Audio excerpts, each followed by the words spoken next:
जय श्री श्याम दोस्तों, आस्तिक कहानियों में आपका स्वागत है। आज हम कथा सुनेंगे भक्तों में भक्त श्री सूरदास जी की, जिनके पास नेत्र ना होने पर भी स्वयं ठाकुर जी को उनको दर्शन देने के लिए आना पड़ा। इतने बड़ी महाकवि सूरदास जी कृष्ण काव्य भक्ति शाखा के महान भक्त थे। बोलो श्री कृष्ण भगवान की जय। सूरदास जी के पिता का नाम रामदास था, जो कि एक ऊंचे ब्राह्मण कुल में पैदा हुए।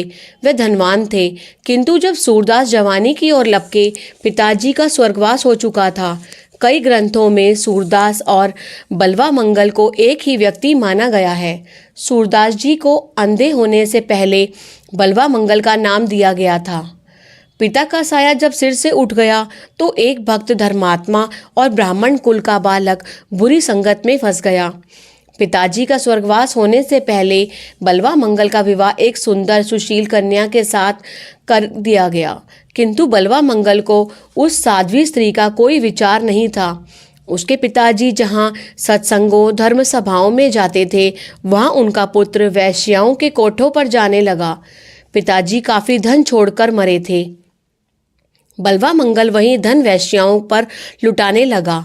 घर घर में उसके नीच चरित्र की चर्चा होने लगी, किंतु उसकी आंखों पर अधर्म की पट्टी होने के कारण संसार में बुराइयों के अतिरिक्त और कुछ नहीं सूझ रहा था।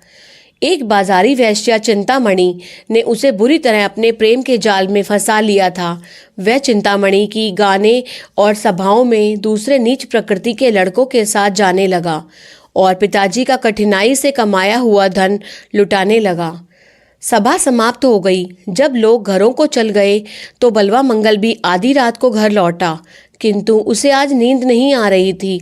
बार बार चिंतामणि का एक सुंदर मुख उसकी आंखों के सामने घूम रहा था। उसके मन ने उसे फिर धोखा दिया और वह अंधेरे में ही चिंता को मिलने के लिए चल पड़ा। हाय, कौन बलवा मंगल, इस समय तुम यहाँ कैसे आ गए? वैश्या चिंतामणि ने आश्चर्यचकित होकर पूछा। आधी रात व्यतीत हो चुकी है, बाहर वर्षा भी हो रही है, हर ओर अंधेरा ही अंधेरा है, नदी में जल चढ़ा हुआ है। बलवा, तुमने यह इतनी बड़ी नदी कैसे पार की बिना नाव के, और फिर मेरे घर की ऊंची दीवार फांदकर कैसे अंदर आ गए? बताओ, तुम यहाँ कैसे आ गए हो? तुम्हारे कपड़ों से दुर्गंध आ रही है। आधी रात को आने का क्या कारण है? बलवा मंगल कहने लगा कि हे प्रिय, तुम्हारा प्रेम और मेरे प्रति इतना स्नेह ही मुझे आधी रात को आपके पास खींच लाया है। मैंने रास्ते में ना तो वर्षा की ओर ध्यान दिया और ना ही नदी की बाढ़ को देखा। मुझे एक लकड़ी का तख्ता तैरते हुए नदी में मिला, उसी के सहारे मैंने नदी पार कर ली। तुम्हारे घर के बाहर एक रस्सा लटक रहा था, उसे पकड़कर मैं ऊपर आ गया। प्रिय, अब ये बातें ना पूछो और 2 दिन शराब के जाम पिला दो। चिंतामणि ने बलवा मंगल से पूछा कि क्या तुम वह रस्सा दिखा सकते हो जिसके सहारे तुम ऊपर आए? बलवा मंगल ने दीवार के पास जाकर वह रस्सा दिखाया तो चिंतामणि झट घबराकर पीछे हट गई और बोली, अरे मूर्ख, यह तो एक सांप है जिसे तुमने रस्सा समझ लिया था, और देखो नदी की ओर वही है ना तुम्हारा तख्ता। बलवा मंगल ने कहा, हाँ प्रिय, वह वही तख्ता है जिस पर चढ़कर मैंने नदी पार की थी। अब चिंतामणि से रहा ना गया, उसके अंदर की आत्मा को उससे धिक्कारने लगी। वह बोली, अरे अंधे कामी, वो तो एक शव है, सड़ा हुआ शव, उससे यहाँ तक दुर्गंध आ रही है। अरे नीच, तुमने ब्राह्मण कुल में जन्म लिया है, उसे कलंकित कर दिया। ओ मूर्ख, तुमने मेरे हाड़ मांस ना रहने वाले शरीर के लिए अपने प्राण दांव पर लगा दिए। जाओ कामी, तुम्हें यहाँ से चले जाओ। तुम सबसे ऊंची जाति में जन्म लेकर भी मूर्ख रहे। काश तुम्हें मेरी बजाय प्रभु श्याम सुंदर मुरली मनोहर के लिए इतनी तड़प रखते तो परमानंद पाते। धिक्कार है तुम्हारे जीवन पर, तुम्हारी नीच प्रकृति पर, जो सोने के को छोड़कर कांच पर मरती है। अमृत कुंड छोड़कर गंदगी के नरक में डूबते जा रहे हो। एक वैश्या बाजारी स्त्री से इतनी गूढ़ तत्व भरी बातें सुनकर बलवा मंगल के हृदय पर गहरी चोट लगी। उसे ऐसा लगा कि उसने जीवन वृथा ही खो दिया। काले बादलों का पर्दा फट गया और उसका हृदय ज्ञान भक्ति की ज्योति से जगमगा उठा। उसने रोते रोते वैश्या के चरणों पर सिर धर दिया और कहा, मेरी धर्म माता, तुम धन्य हो। तुमने आज मुझे अंधेरे के गहरे गड्ढे से निकालकर आकाश पर चढ़ा दिया। लो, मुझे आशीर्वाद दो कि शेष जीवन प्रभु श्री कृष्ण के भजन में गुजार दूं। यह कहकर बलवा मंगल रात की तारीकी में वैश्या के घर से निकल गए। अपने घर नहीं गए, वन को चल दिए। प्रेम की धुन और मस्ती में झूमते हुए बलवा मंगल पागलों की तरह वन में घूमते जा रहे थे और जीवा पर श्री कृष्ण की रटन लगी हुई थी। सूरदास जी के संबंध में अनेकों किंवदंतियां हैं, लेकिन कहा जाता है कि एक दिन वे किसी गांव से निकल रहे थे। उनके घर पर श्री कृष्ण और हाथ में तुलसी की माला। वे अपने विचारों की मस्ती में जा रहे थे। उन्होंने देखा कि रूपवती स्त्री सुंदर थी। बहुत सुंदर लगने वाली वो स्त्री जिनको देखा उन्होंने, उनका दिल उसे देखकर काबू में न रहा और वह स्त्री सौंदर्य से आकृष्ट कर बहुत दूर तक उसका अनुगमन करते चले गए। वह स्त्री अपने घर के अंदर चली गई और बलवा मंगल उसके द्वार पर ध्वनि लगाकर बैठ गए। जब उस स्त्री का पति घर आया तो उसने बलवा मंगल को द्वार पर बैठे पाया।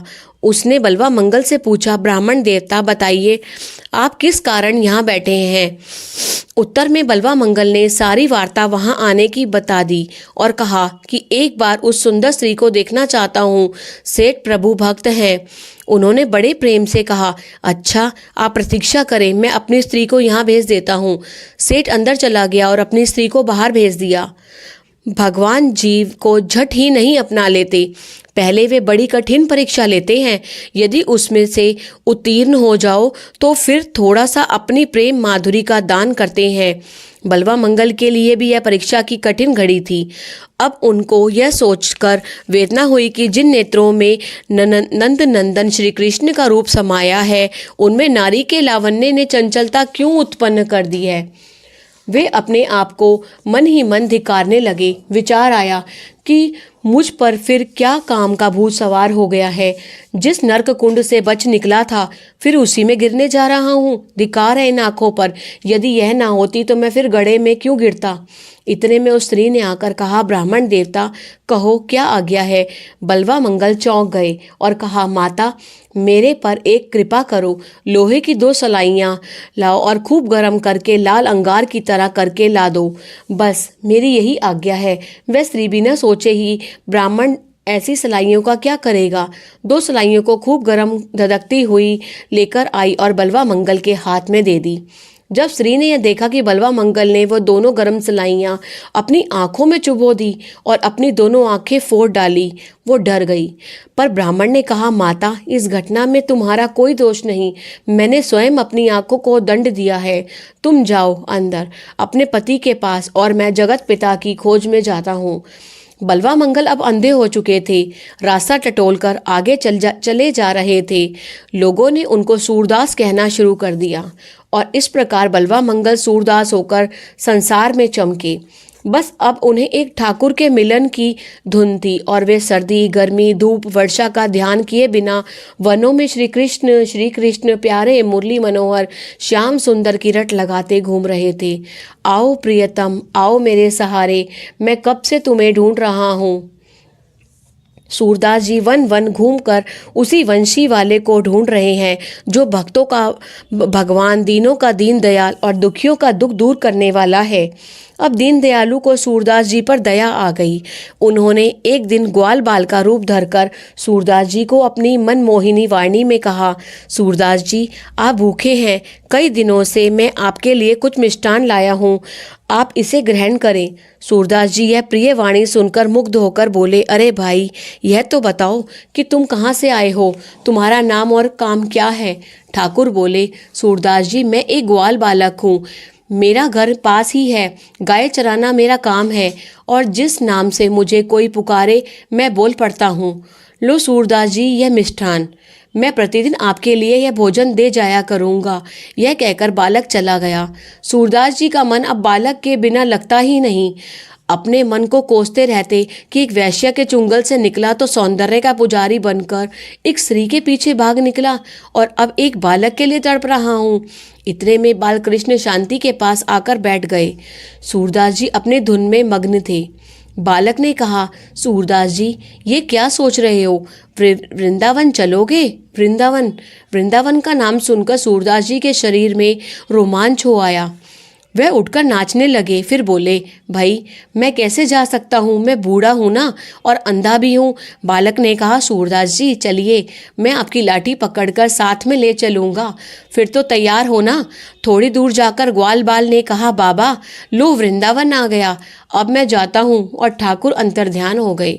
सूरदास जी पूछ पूछ कर और टटोलते हुए आगे बढ़ने लगे। कहा जाता है कि वह चलते चलते एक कुएं में गिर गए जिसमें पानी नहीं था। वह सूखा कुआं था। सूरदास जी उस कुएं में कई दिन तक पड़े रहे।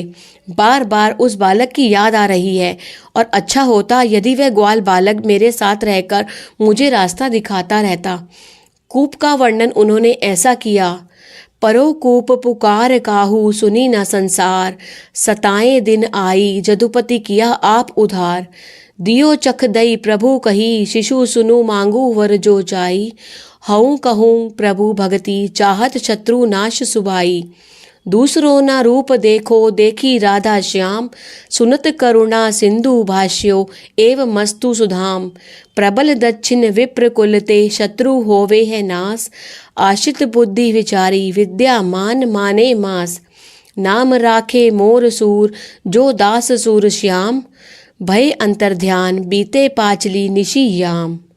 ठाकुर कूप के पास आए और सूरदास जी से बोले, बाबा ऐसा लगता है कि आप कई दिनों से कुएं में पड़े हो, कहो तो मैं निकाल दूं। बाबा वह मधुर वाणी सुनकर प्रसन्न हो गए और बोले, भाई निकाल दो, कई दिनों से कुएं में पड़ा हूँ। श्री कृष्ण ने हाथ बढ़ाया और सूरदास जी से बोले, बाबा मेरे हाथ के सहारे बाहर आ जाओ। सूरदास जी ने जोर से ठाकुर का हाथ पकड़ा और कुएं से बाहर आ गए। अब वे ठाकुर का हाथ छोड़ते नहीं, क्योंकि उनके सारे शरीर में ठाकुर का हाथ लगने से बिजली की लहर दौड़ गई थी। ठाकुर जी का हाथ और जोर से पकड़कर कहते रहे, नटवर बहुरूपिये, अब तुमको मैंने पहचान लिया प्यारे, पर बहुत देर के बाद, अब नहीं छोड़ूंगा। भगवान ने झटका देकर अपना हाथ छुड़ा लिया और अंतर्ध्यान हो गए। सूरदास जी बोले, हाथ छुड़ाए जात हो निर्मल जान के मोहे, हृदय ते जब जाओगे सबल कहेंगे तोहे। यह सुनकर ठाकुर फिर प्रकट हो गए। सूरदास जी का अटल विश्वास और भक्ति देख उनके आंसुओं और अपने हाथों से पहुँचने लगे। सूरदास जी की आंखें कुछ समय के लिए फिर आ गई। उन्हों आंखों से भगवान का दर्शन कर प्रेम से नाचने लगे। प्रभु ने भक्त जी को हृदय से लगा लिया। आकाश से फूल बरसे। सूरदास जी ने 1.25 लाख पद प्रभु श्याम सुंदर एवं श्यामा जी पर लिखे हैं, जिनमें से केवल 65,000 उपलब्ध हैं। अंत में श्री राधा कृष्ण के गुणों को गाते गाते वो उन्हीं में ही समा गए। बोलो सूरदास की जय, बोलो भगवान श्री कृष्ण की जय, ठाकुर जी महाराज की जय। अगर आपको ये भक्तमाल की कथा पसंद आई तो कृपया करके इसे लाइक कीजिए, अधिक से अधिक शेयर कीजिए, ताकि अधिक से अधिक व्यक्ति इसका लाभ उठा सकें।